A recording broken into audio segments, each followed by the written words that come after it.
Alors, Isérable, on dit qu'on est isolé par rapport à la plaine. À l'époque, bien sûr, la plaine, c'était marécageux, donc les gens habitaient sur les coteaux et dans les vallées pour avoir des terrains un peu utiles. Autrement, c'était tous les marécages dans la plaine. Isérable, très ensoleillé, chaque année le blé mûrissait, donc c'est pour ça qu'on a surnommé Isérable grenier de Martigny. Moi, je suis petit-fils de meunier, donc ça veut bien dire qu'il y avait beaucoup de blé à Isérable. D'ailleurs, à l'époque, il y avait 2 moulins.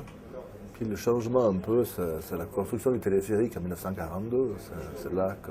C'est là que les habitants, les parents, les grands-parents ont quel acquis quand ils ont eu ce moyen de déplacement. Ça a été une révolution pour la...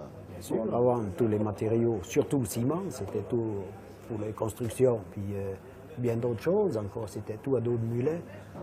Et puis aussi à d'autres personnes. Quand même, ils avaient la haute. La première voiture est montée en télé, accrochée sous le téléphérique. C'est clair qu'aujourd'hui, les travaux de fenaison ont changé beaucoup par rapport à l'ancien temps. Anciennement, c'était tout à la faux, pour faucher. Ils ramassaient le foin, ils faisaient les brasser, ils mettaient sur les cordes, et puis il fallait attacher. Et pour charrier le foin des prés jusqu'au village, c'était la chargosse, il y avait la chargosse, la luge. Il y a dos d'homme. Encore aujourd'hui, un peu quand même.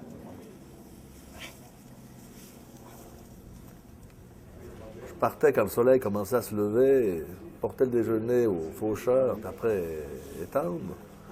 Le travail de fauchage, c'était surtout l'homme qui faisait. Puis ce qui était tourné, ramassé, c'était plus la femme et les enfants. Et puis après, pour porter, il fallait tous s'y mettre. Maintenant, c'est les moteurs qui ont remplacé. Des chargosses, on n'en aura plus. Des luges, pratiquement non plus. Alors, il y a eu un grand changement. Les premières faucheuses sont arrivées ici les années 60. 60. Avant, il n'y avait pas de faucheuse. Le Du caractère, caractère, on en a, mais il est bien posé, le caractère. le caractère, c'est un peu comme les arbres. Si un arbre pousse au plat, il n'a pas beaucoup de caractère. S'il pousse dans la pente, il doit s'accrocher, donc il a plus de caractère. Il doit se défendre. S'il a fallu lutter toute sa vie pour avancer, on a un caractère plus solide que si on a été bercé et élevé dans la ouate. Ça, c'est...